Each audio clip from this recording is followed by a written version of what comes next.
Convidar você para abrir sua Bíblia comigo, lá em Apocalipse capítulo 12. Apocalipse 12, do 7 até o 17.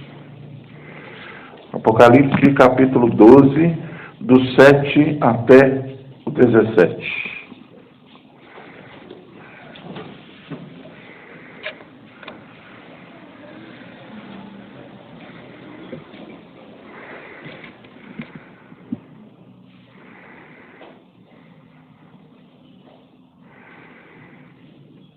Apocalipse 12, do 7 ao 17, diz assim a palavra do Senhor. Houve peleja no céu. Miguel e os seus anjos pelejaram contra o dragão. Também pelejaram o dragão e seus anjos. Todavia, não prevaleceram, nem mais se achou no céu lugar deles. E foi expulso o grande dragão, a antiga serpente, que se chama Diabo e Satanás, o sedutor de todo mundo. Sim, foi atirado para a terra, e com ele os seus anjos. Então ouvi grande voz do céu, proclamando: agora veio a salvação, o poder, o reino do nosso Deus e a autoridade do seu Cristo, pois foi expulso o acusador de nossos irmãos, o mesmo que os acusa de dia e de noite diante do nosso Deus. Eles, pois, o venceram por causa do sangue do Cordeiro e por causa da palavra do testemunho que deram, e, mesmo em face da morte, não amaram a própria vida. Por isso, festejai, ó céus, e vós, os que nele habitais. Ai da terra e do mar, pois o diabo desceu até vós, cheio de grande cólera, sabendo que pouco tempo lhe resta.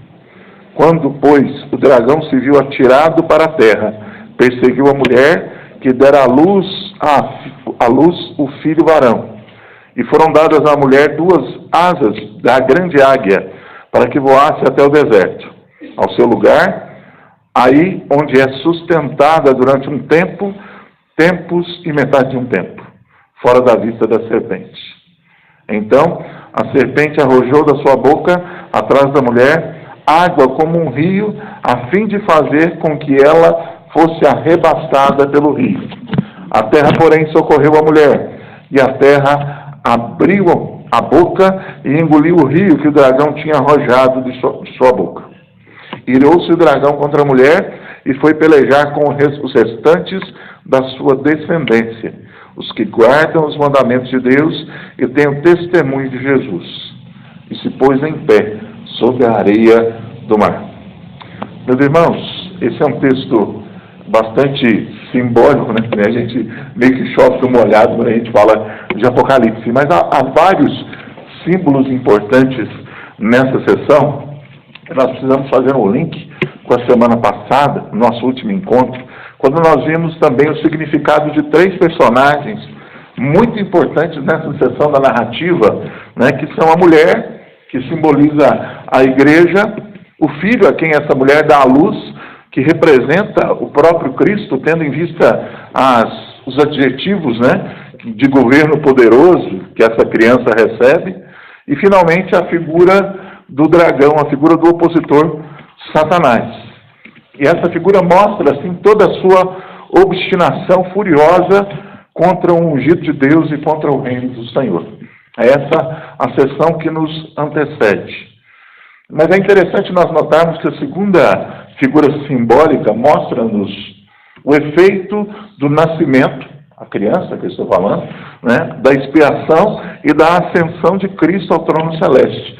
A gente vê a totalidade da figura exposta lá na visão de João, meus irmãos. Há uma batalha. Imagine a cena. Uma batalha no céu, onde o arcanjo Miguel, a quem João identifica ali, é um dos principais da milícia celestial, conforme já descrevia Daniel, lá em Daniel 12:1.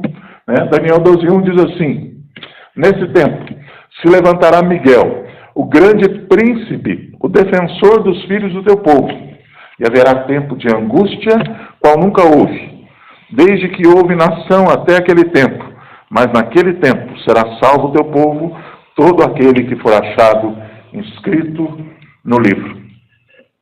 Esse Miguel, que João vê, e que Daniel cita aqui também, é o líder dos anjos do Senhor e defensor do povo de Deus. E ele, segundo o texto nos mostra, lança um ataque contra o dragão, que, por sua vez, é o líder dos anjos caídos, dos opositores do povo de Deus. O que a gente vê, a cena que João vê, é que dois generais, graduados soldados com seus exércitos se colocam em oposição e lançam-se ali em guerra. É muito importante que nós notemos também algo que o texto nos fala, que Miguel é aquele que vai ao encontro da luta. É Miguel quem se lança à batalha contra o inimigo. E ele toma essa iniciativa, o texto nos fala isso claramente, para justamente cumprir esse papel de defensor do povo de Deus, a quem Daniel faz menção lá em Daniel 12:1. O resultado dessa guerra, o resultado dessa peleja é que o dragão é derrotado e lançado, então, para fora dos céus. Olha o versículo 9. E foi expulso o grande dragão, a antiga serpente que se chama Diabo e Satanás, o sedutor de todo mundo. Sim, foi atirado para a terra e com ele os seus anjos. O quadro que João vê é completamente explicado pelas palavras que ele ouve. A batalha no céu é a derrocada do dragão, que por sua vez não pode ser entendida literalmente, meus irmãos. Nós precisamos entender essas questões simbólicas de Apocalipse. Entenda comigo, Satanás ser atirado dos céus para a terra tem um sentido real diferente daquilo que pode ser a primeira impressão da nossa leitura. A ideia aqui é que Satanás ele perde toda a autoridade angelical que ele tinha outrora. Ele foi atirado do seu estado original. Ele foi tirado daquela condição que ele tinha ontem e daquela condição que foi conferida para ele antes, residente em Miguel, por exemplo. Miguel era um anjo daqueles que ministravam diante do Senhor e que tinha autoridade a que Satanás já tinha sido destituído. E ao cair, caiu com ele toda boa dotação de Deus. O que restou em Satanás foi só aquilo que ele mesmo produziu por causa da sua cobiça e por causa do seu imperdoável pecado. Satanás estava totalmente destituído de todo o bem que outrora desfrutou na presença de Deus. Mas apesar dessa perda de autoridade, ele continua tentando desqualificar e acusar o povo de Deus. Essa, inclusive, é a maior função, o maior ofício dele. Mas é muito importante que nós observemos que o êxito dele foi totalmente destruído na vitória de Jesus na cruz. Todo o êxito que ele podia lograr na sua intenção de derrubar a igreja, na intenção de derrubar o povo de Deus, foi totalmente arrebentado, destruído na cruz do Calvário. Aleluia, meus irmãos. Isso quer dizer que nós estamos do lado dos vencedores, livres do poder destruidor de Satanás. Toda vez que eu penso nessa cena, toda vez que eu leio isso, eu me lembro de um filme que eu não sei se todos viram, mas que foi chocante, né? A Paixão de Cristo, do Mel Gibson, né? A maioria dos irmãos deve ter assistido, né? Tem gente que passou mal no cinema devido à crueza das cenas, né? Mas a cena que me chama a atenção é quando Jesus rende o Espírito ali naquela cruz e entrega mesmo a sua vida ali, o desespero, o urro de desespero do diabo. E a cena é justamente essa. Ele sabia que naquele momento estava acabada qualquer possibilidade de reviravolta na sua desgraçada posição. Acabou qualquer chance que ele tinha até então de reverter a sua situação. Não haveria chicana, apelação, manobra jurídica, isso está muito em voga no Brasil hoje. Não teria mais condições de acontecer no seu estado, porque esse estado agora era final. Ele estava derrotado. A expiação de Cristo foi plenamente cumprida. A completa satisfação pelo pecado foi realizada quando Jesus ascendeu ao céu. E Paulo fala disso lá em Romanos 8:1, quando ele diz assim: agora, pois, já não há nenhuma condenação para aqueles que estão em Cristo Jesus. Aleluia. Nenhuma. Paulo não fala assim, olha, mais ou menos, a maioria das acusações, ou seja, aquelas mais graves que poderiam pesar contra você, salvo uma raríssima possibilidade de 0,001% estão perdoadas. Paulo diz claramente, de forma enfática, já não há nenhuma condenação para aqueles que estão em Cristo Jesus. Satanás ele não é só derrotado na vitória de Cristo, mas ele é triplamente derrotado nos efeitos dessa derrota. O primeiro aspecto dessa derrota que nós podemos ver, meus irmãos, se dá por conta da salvação operada por Deus na vida dos eleitos, na vida daqueles que creram em Jesus. E essa salvação se torna manifesta, o poder de Deus é vindicado, é trazido à tona por Deus, e o seu governo real no coração do seu povo é estabelecido. Deus, nessa religação, nessa reconquista do seu povo, passa a reinar dentro do coração desse povo. A sua autoridade é revelada, conforme nós vemos aí no versículo 10, e como resultado, há uma estrondosa aclamação do céu. Olha o que diz o versículo 10, Apocalipse 12.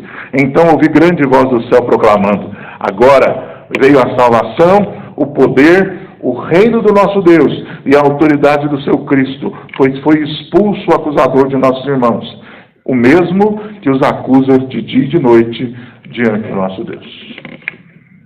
Agora veio a salvação. Derrota total e absoluta.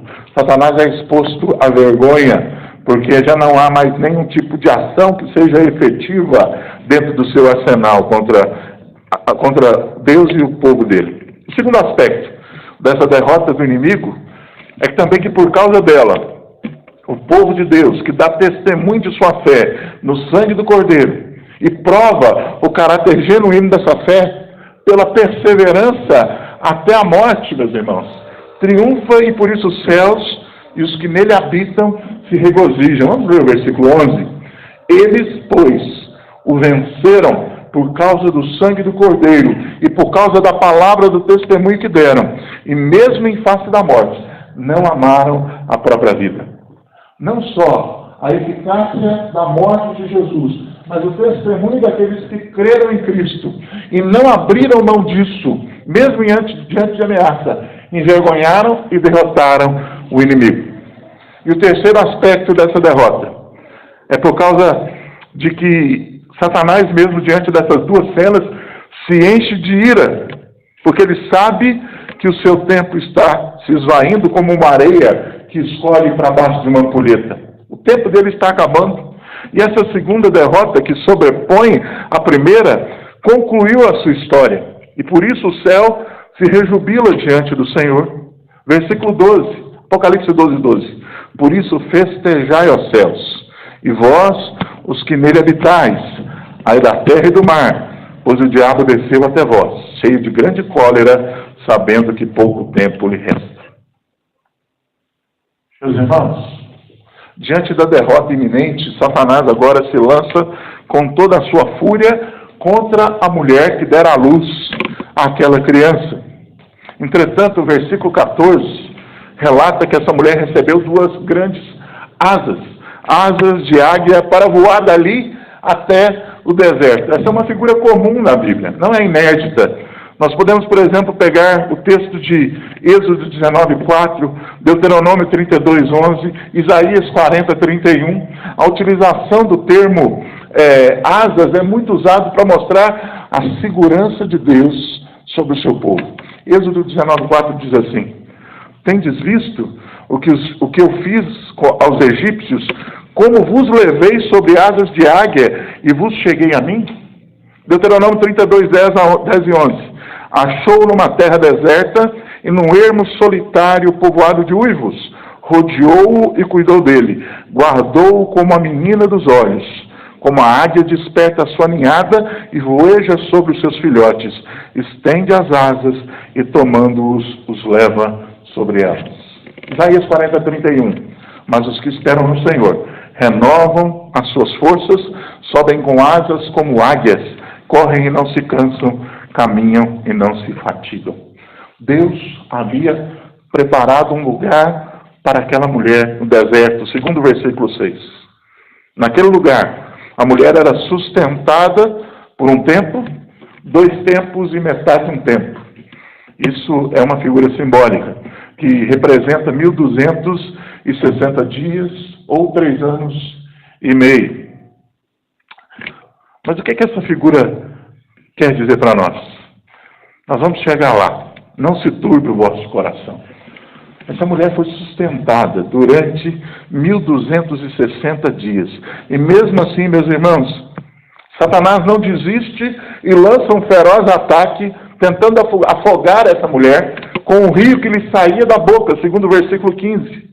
A terra, entretanto, engole esse rio, e diante do insucesso, mais uma vez, o inimigo se retira para pelejar contra o restante da semente da mulher, isso é, aqueles que guardam o mandamento de Deus e têm o testemunho de Jesus. Ele vai mudando o foco, ele não desiste, ele vai tentando acertar, a ira é muito grande. A interpretação dessa figura caminha pelo fato de que, após ter falhado em destruir a Cristo, o diabo continua o seu ataque contra a igreja. O ataque de Satanás continua sendo contra a igreja, e a razão é porque a igreja é de Cristo. É como se você não pudesse atingir alguém e você atingisse alguém a quem essa pessoa ama. É o ataque que ele tenta fazer. Mas Deus sustenta a sua igreja. Deus sempre sustentou a sua igreja. O texto nos diz que ele a sustém com asas, como águias. No deserto da aflição de sua jornada terrena, Deus sustenta a sua igreja pelo maná da palavra. Meus irmãos, reunida assim sobre as asas do Altíssimo, a igreja habita fora da vista da serpente, segundo o relato do versículo 14. Deus a protege, Deus a retira do alvo. O diabo não pode destruí-la. A estratégia do rio do diabo é tentar afogar a igreja com mentiras, com desilusões, com falsidades filosóficas, com utopias políticas, com dogmas quase científicos, mas a igreja verdadeira do Senhor, essa não se deixa enganar, porque o Senhor é quem a sustenta. Enganam-se muitos. Muitos são aqueles que caminharam com a igreja, que foram simpáticos à igreja, que muitas vezes se tornaram membros da igreja, mas que nunca foram à igreja e foram iludidos. No decorrer da história nós podemos citar inúmeros. Paulo faz menção de um deles, chamado Demas, que tendo amado o presente século, havia abandonado. Aquele companheiro de jornada, que havia caminhado com Paulo por muito tempo, havia se enveredado pelo mundo e desistido de caminhar com o Senhor. O mundo engole o rio, engole com boca aberta, com toda alegria. E essa falha do diabo em tentar enganar a igreja, deixa ele mais furioso ainda. Ele fica mais nervoso. Porque aqueles a quem ele consegue enganar, na realidade, são deles. O mundo, o sistema lá de fora, já está na conta. Mas aqueles a quem ele lança o objetivo de conquistar, esses não são enganados, porque Deus os sustenta. Quando o texto nos diz no verso 17, que ele volta o seu ataque contra os restantes da sua descendência, é essa a terminologia que o texto usa, mostra que o ataque é cada vez mais individual e personalizado. Ele tenta usar as pessoalidades, as características e os calcanhares de Aquiles de cada um para tentar derrubar. Esse período de tempo em que Deus sustenta a igreja, agora sim, 1 tempo, 2 tempos e metade de um tempo, significa, meus irmãos, o período de tempo que abrange a vinda de Jesus até a sua volta. É aquilo que nós conhecemos popularmente como os últimos dias. Mas, pastor, os últimos dias não é aquelas últimas semanas, aqueles meses, ou talvez um ano, assim, em que o bicho vai pegar mesmo, assim, que você vai ver que... Não. Os últimos dias foram inaugurados quando Jesus nasceu. E vão se consumar quando Jesus voltar. Mas é muito tempo, pastor. Pois é, mas para Deus um dia é como se fosse um ano, 1000 anos é como se fosse um dia. Né? Então, os últimos dias contemplam exatamente o período de tempo exato entre a vinda e a volta de Jesus. Desde o início, o cristianismo é perseguido.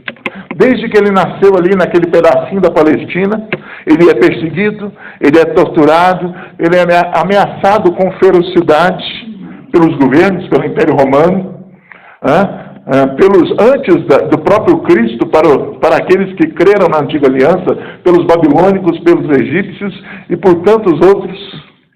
Mas Deus nunca permitiu que a igreja fosse derrotada.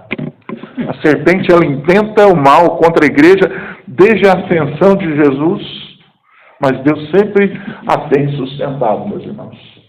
Você está de pé aqui hoje, não é porque você é um grande estrategista, não é porque você é um camarada que sabe lidar com as coisas, não é porque você entende, tem experiência, é porque Deus sustenta a sua vida, porque Deus tem um plano em você, porque Deus tem um plano na sua vida.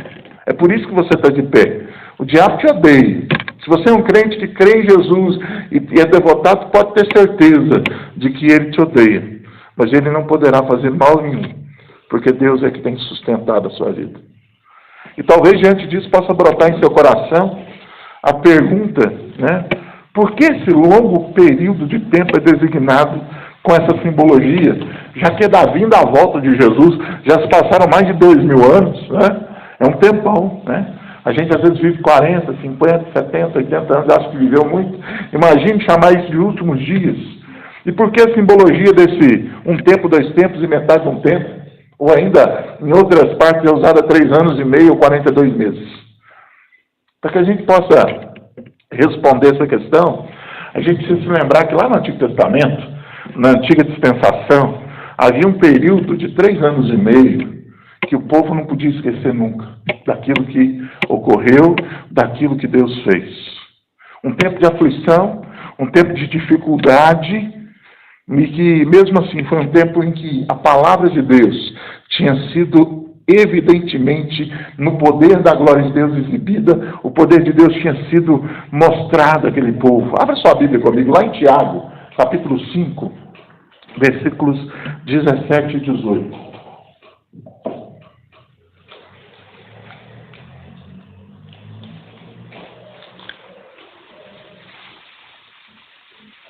Tiago 5, 17 e 18.